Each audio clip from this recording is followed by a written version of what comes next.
السلام علیکم ناظرین، گلوبل میمن ٹی وی کے نیوز بلیٹن میں آپ کو خوش آمدید کہیں گے۔ میں ہوں آپ کا میزبان وقار حسین۔ سب سے پہلے نظر ڈالتے ہیں نیوز ہیڈ لائنز پر۔ خوردنی تیل کی درآمد کے بروقت انتظامات سے بحران کا خطرہ ٹل گیا۔ وزیر اعظم کہتے ہیں کہ خوردنی تیل کے کارگو کی آمد سے تیل کی قیمتوں میں کمی واقع ہوگی۔ وزارت صنعت و پیداوار کا اقدام قابل ستائش ہے۔ بھارتی حکومت ہندوتوا ایجنڈے پر سرگرم ہے۔ وزیر خارجہ کہتے ہیں اسلاموفوبیا اور بی جے پی لیڈروں کے حالیہ ریمارکس سے سنگین ماحول پیدا ہو رہا ہے۔ پشاور سمیت مختلف شہروں میں زلزلے کے جھٹکے۔ زلزلے سے کسی نقصان کی اطلاع نہیں ملی۔ زلزلے کے جھٹکوں کے باعث لوگ درود شریف کا ورد کرتے ہوئے گھروں اور دفاتروں سے نکل آئے۔ طوفانی بارشوں اور آندھی سے حادثات، جاں بحق افراد کی تعداد 13 ہو گئی۔ لاہور میں دیوار، اسلام آباد میں جھولا گر گیا۔ محکمہ موسمیات کا کہنا ہے کہ کراچی کی ہوا میں نمی کا تناسب اس وقت 72% ہے۔ سندھ حکومت نے توانائی کے بحران سے نمٹنے کے لیے کاروباری اوقات کار محدود کرنے کا فیصلہ کر لیا، جبکہ محکمہ داخلہ سندھ نے نوٹیفیکیشن بھی جاری کر دیا۔ دفعہ 144 کے تحت اوقات کار کے بعد کاروباری سرگرمیاں جاری رکھنا ممنوع قرار دے دیا گیا۔ روپے کے مقابلے میں ڈالر کی پیش قدمی، امریکی کرنسی 208 روپے کی سطح عبور کر گئی۔ پاکستان اسٹاک مارکیٹ میں بھی ایک بار پھر تیزی دیکھی گئی۔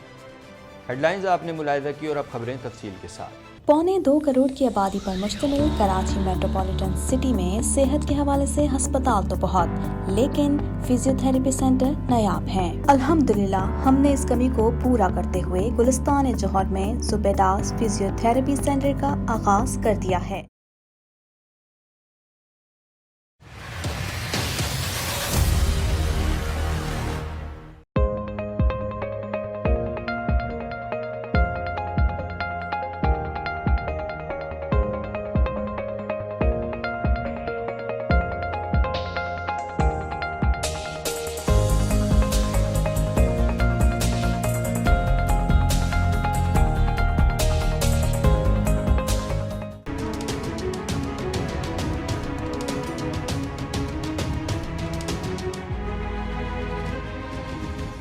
وزیر اعظم شہباز شریف نے کہا ہے کہ دوست ملک سے 2.5 لاکھ میٹرک ٹن خوردنی تیل پاکستان کو ملے گا۔ تیل کی درآمد سے مقامی سطح پر قیمتوں میں کمی آئے گی۔ اس حوالے سے مزید جانتے ہیں۔ وزیر اعظم شہباز شریف نے کہا ہے کہ انڈونیشیا سے خوردنی تیل کی درآمد کے انتظامات سے ملک میں بحران کا خطرہ ٹل گیا۔ دوست ملک سے 2.5 لاکھ میٹرک ٹن خوردنی تیل پاکستان کو ملے گا۔ تیل کی درآمد سے مقامی سطح پر قیمتوں میں کمی آئے گی۔ وزیر اعظم شہباز شریف سے وزیر صنعت و پیداوار مخدوم مرتضی محمود اور سیکریٹری امداد اللہ بھوسال نے ملاقات کی، جس میں وزیر اعظم نے وزیر صنعت و پیداوار کا خوردنی تیل کی درآمد کے لیے ذاتی خرچے پر انڈونیشیا کے دورے کو قابل ستائش قرار دیتے ہوئے کہا کہ بروقت درآمد سے ملک میں خوردنی تیل کے متوقع بحران کے خطرے کا سدباب ہوا۔ خوردنی تیل کے کارگو کی آمد سے تیل کی قیمتوں میں کمی واقع ہوگی۔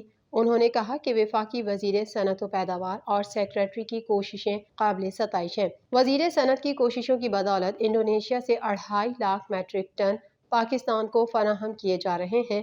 بحری جہازوں کی پہلی کھیپ وزیر صنعت و پیداوار کی انڈونیشیا میں موجودگی کے دوران ہی پاکستان روانہ کر دی گئی تھی۔ وزیر خارجہ بلاول بھٹو زرداری نے کہا ہے کہ ملک کی خارجہ پالیسی جیو پولیٹیکل اثرات سے براہ راست متاثر ہو رہی ہے۔ ہم نے بطور قوم پاکستان کو بہترین پوزیشن میں لانا ہے۔ مزید جانتے ہیں اس رپورٹ میں۔ وزیر خارجہ بلاول بھٹو زرداری کا کہنا ہے کہ بھارت کی موجودہ حکومت ہندوتوا ایجنڈے پر سرگرم ہے۔ ایک بیان میں بلاول بھٹو زرداری نے کہا کہ ملک کی خارجہ پالیسی جیو پولیٹیکل اثرات سے براہ راست متاثر ہو رہی ہے۔ ہم نے بطور قوم پاکستان کو بہترین پوزیشن میں لانا ہے۔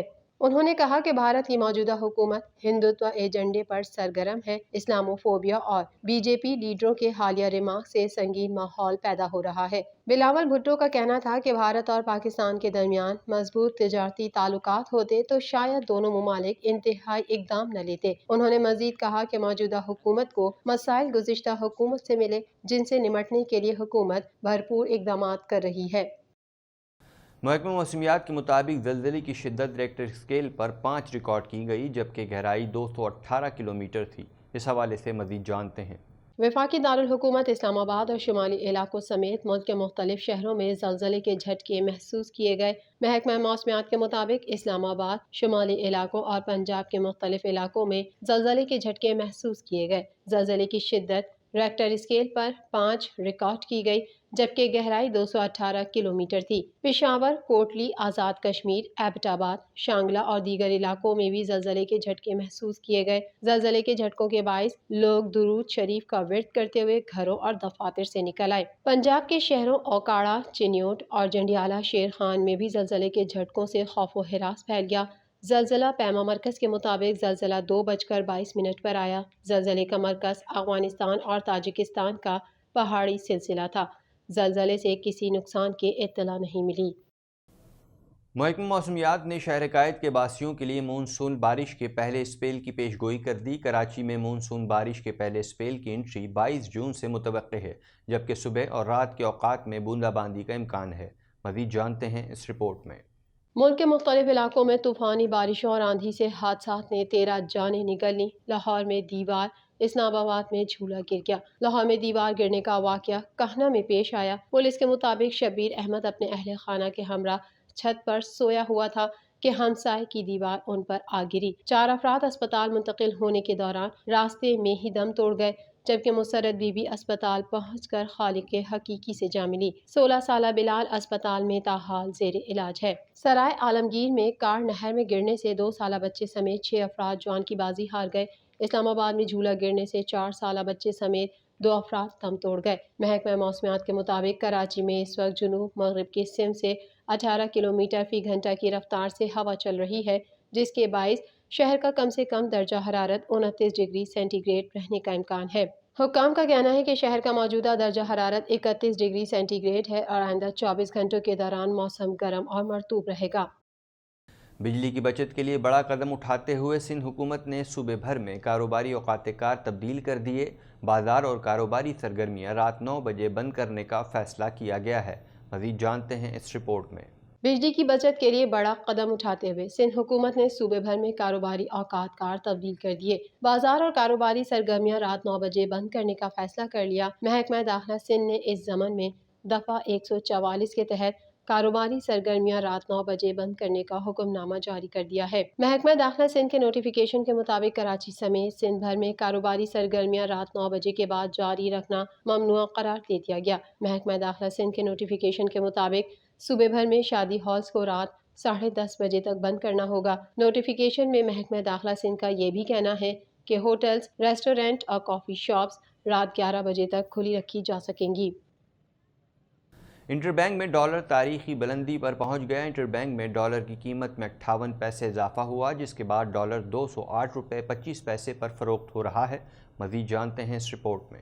روپے کے مقابلے میں ڈالر کی پیش قدمی جاری ہے اور امریکی کرنسی 208 روپے سے تجاوز کر گئی، جبکہ پاکستان اسٹاک مارکیٹ میں ایک بار پھر زبردست تیزی کی واپسی ہوئی ہے۔ انٹر بینک میں ڈالر تاریخی بلندی پر پہنچ گیا۔ امریکی کرنسی 208 کی سطح بھی عبور کر گئی۔ انٹر بینک میں ڈالر کی قیمت میں 58 پیسے اضافہ ہوا ہے، جس کے بعد 208 روپے 25 پیسے پر فروخت ہو رہا ہے۔ دوسری جانب کرنسی ڈیلرز کے مطابق IMF کے ساتھ معاملات کو ترتیب دینے کی فوری ضرورت ہے۔ اس وقت ملک کو جو معاشی صورتحال ہے، یہ سٹے بازوں کی لیے انتہائی سود مند ہے۔ افواہیں گردش کر رہی تھیں، جس کا بھرپور فائدہ اٹھایا گیا۔ پچھلے ہفتے جن افواہوں کو سٹے بازوں نے اپنے حق میں استعمال کیا، اس میں ایک افواہ یہ تھی کہ ملک میں فائنینشیل ایمرجنسی لگائی جا رہی ہے، جس کے تحت ڈالر اکاؤنٹ، روشن ڈیجیٹل اکاؤنٹس اور سیف لاکرز منجمد کیے جا رہے ہیں۔